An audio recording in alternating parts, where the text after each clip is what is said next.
Hello student, हमने kinematics की starting की थी और काइनेमेटिक्स में हमारे 5th लेक्चर कंप्लीट हो चुके हैं।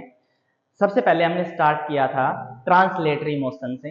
ट्रांसलेटरी मोशन को हमने 2 कैटेगरी में डिवाइड किया था, रेक्टिलिनियर मोशन और कर्विलिनियर मोशन। हमने रेक्टिलिनियर मोशन स्टार्ट किया था, मींस 1 डायमेंशनल मोशन। उसके हमने टोटली 6 पैरामीटर बताए थे, जिसमें से 4 पैरामीटर हम एक्सप्लेन कर चुके और उनसे रिलेटेड न्यूमेरिकल भी हम डिस्कस कर चुके। आज का जो लेक्चर है मोस्ट इंपॉर्टेंट है।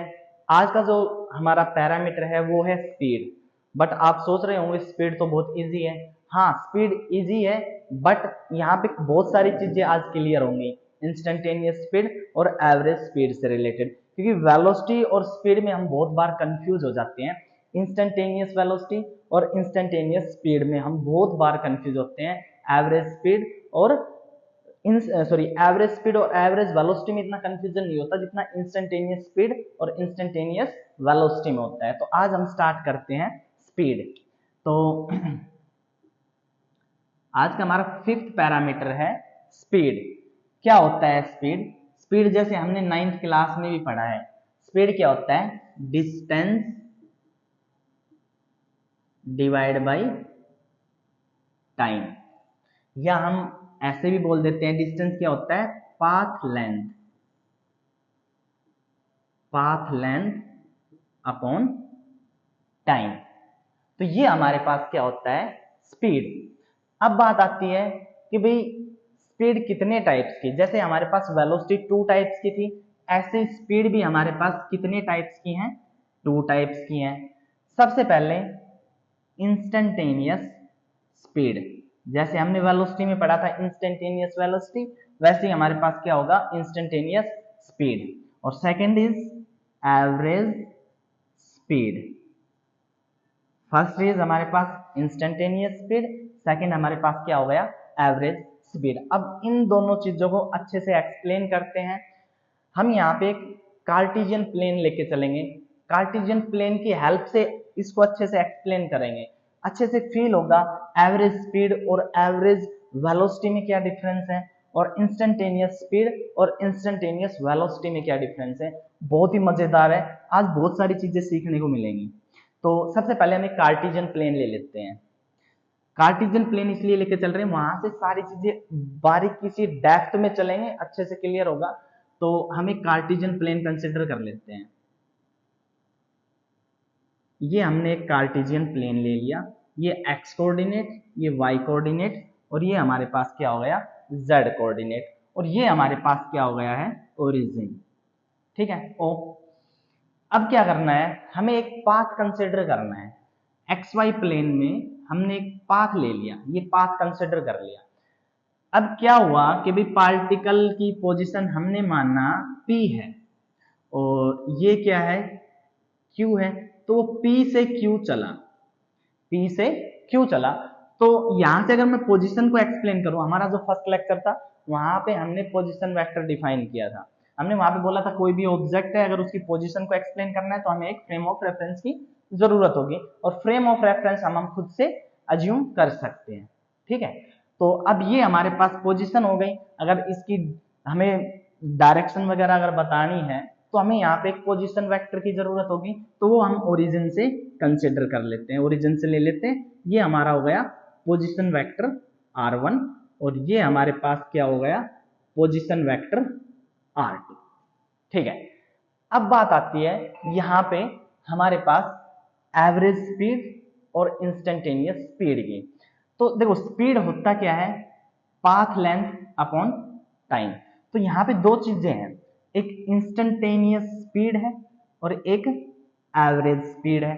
तो हमने याद करो जो हमारा लास्ट लेक्चर था जहां पे हमने एवरेज वेलोसिटी और इंस्टेंटेनियस वेलोसिटी को एक्सप्लेन किया था, वहां पे भी हमने कार्टेशियन प्लेन लिया था। वहां पे हमने क्या बताया था? जब एवरेज वेलोसिटी की बात की थी तो जो डिस्टेंस था इन दोनों के बीच का, जो डिस्टेंस, जो गैप था, वो लार्ज था।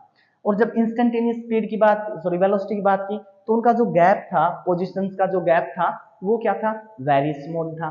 तो अब हमें अगेन वही करना है। अब एवरेज स्पीड की जब बात करेगा देखो जब वेलोसिटी की बात की तो इसने फाइनल और इनिशियल के बीच का जो शॉर्टेस्ट पाथ था वो कंसिडर किया था, जो क्या था, डेल्टा आर। ठीक है, ये हो गया था डिस्प्लेसमेंट। बट अब इसने बात किसकी की है, एवरेज स्पीड। एवरेज स्पीड क्या होगा, पाथ लेंथ। तो पाथ लेंथ तो हमारी ये जो आर्क होगी ये हमारे पास क्या होगी, पाथ लेंथ होगी। तो अब जब हम बात करेंगे यहाँ पे एवरेज स्पीड की, तो एवरेज स्पीड हमारे पास क्या होगा, टोटल पाथ लेंथ। ठीक है, टोटल पाथ लेंथ या पाथ लेंथ अपॉन टाइम या डिस्टेंस अपॉन टाइम या टोटल डिस्टेंस अपॉन हमारे पास क्या आ गया, टाइम। ठीक है, बट जब हमने वेलोसिटी की बात की तो वेलोसिटी क्या थी, delta R divide by delta T. तो यहां पे क्या था हमारे पास, delta R change in position, r2 minus r1 या r final minus r initial divide by t2 minus t1। तो दोनों में क्या आ गया हमारे पास, डिफरेंस आ गया है किसके अंदर, total distance upon total time. यहाँ पे total distance upon total time लेके चलना है एवरेज स्पीड में, और वेलोसिटी में क्या लेके चलना है, change in position upon change in time taken. तो ये हो गया अपने पास R final minus R initial divide by t2 minus t1। Means जो हमारे पास एवरेज वेलोसिटी, वेलोसिटी क्या होता है, change in position with respect to time. Time की रिस्पेक्ट में पोजीशन क्या करनी होती है, चेंज। तो ये हमारे पास आ गया, ये वेलोसिटी था जो हम पीछे डिस्कस कर चुके हैं, ये हमारे पास क्या आया है, एवरेज स्पीड। तो यहां से हमें एवरेज स्पीड और एवरेज वेलोसिटी के बीच में क्या मिल गया है, डिफरेंस। मींस यहाँ पे एवरेज स्पीड और एवरेज वेलोसिटी दोनों ही क्या होती है, डिफरेंट होती है। अच्छा, तो एक केस ऐसा भी है जब दोनों क्या हो सकती हैं, सेम। किस केस में, हमने एक केस पढ़ा था कि जो डिस्टेंस होता है वो ग्रेटर देन इक्वल टू होता है मैग्नीट्यूड ऑफ डिस्प्लेसमेंट के। पढ़ा था ये हमने कि भाई जो डिस्टेंस होगा वो ग्रेटर देन इक्वल टू होगा मैग्नीट्यूड ऑफ डिस्प्लेसमेंट के।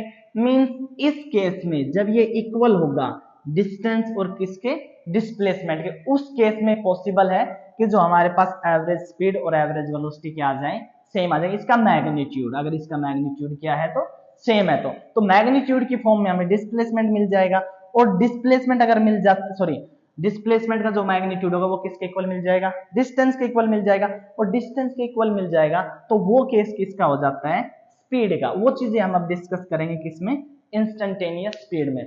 इंस्टेंटेनियस स्पीड में अच्छे से क्लियर हो जाएगा जो चीजें हम यहाँ पे नोट कर रहे हैं, भाई distance greater than equal to magnitude of किसके, डिस्प्लेसमेंट के। तो अब बात करते हैं, तो यहाँ पे एवरेज स्पीड अच्छे से क्लियर हो गया होगा। एवरेज स्पीड क्या होगा, टोटल डिस्टेंस अपॉन टाइम। और हमारे पास एवरेज वेलोसिटी क्या होता है, चेंज इन पोजीशन, मतलब डिस्प्लेसमेंट अपॉन टाइम। डिस्प्लेसमेंट क्या था, चेंज इन पोजीशन। तो यहां से हमें क्या मिल गया है, डिफरेंस मिल गया है। ठीक है, अब बात करते हैं हम इंस्टेंटेनियस स्पीड की। कंफ्यूज नहीं होना है, कंफ्यूज नहीं होना है। Distance greater than equal to displacement का जो मैग्नीट्यूड था वो हमने बताया था, ये कंडीशन भी थी कि ये क्या होगा, इक्वल होगा। तो इस केस में एवरेज स्पीड और एवरेज वेलोसिटी इक्वल हो सकती है, एवरेज वेलोसिटी का मैग्नीट्यूड।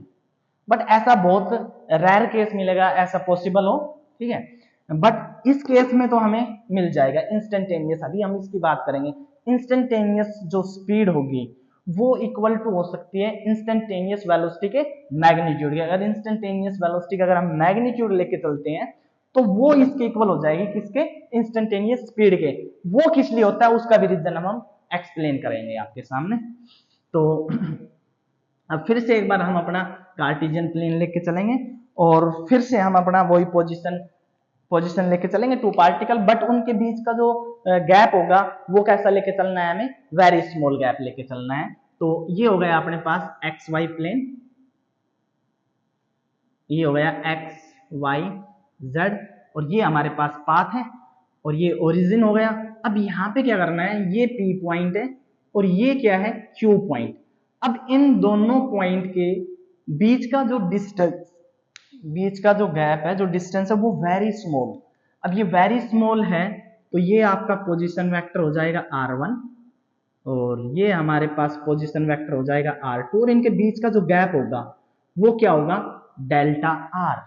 तो अब इस केस में इस केस में हमने देखो इंस्टेंटेनियस वेलोसिटी पढ़ा था, v इंस्टेंटेनियस। हमने क्या पढ़ा था कि जो एवरेज वेलोसिटी होता है delta r by delta t, उसमें केस क्या लेके चले थे, limit delta t tends to 0, और वो लेके चले थे हम delta r by delta t. इस केस में जो अपना एवरेज वेलोसिटी था वो किस में कन्वर्ट हो गया था, instantaneous, means D R by D T. तो ये आई थी इंस्टेंटेनियस वेलोसिटी।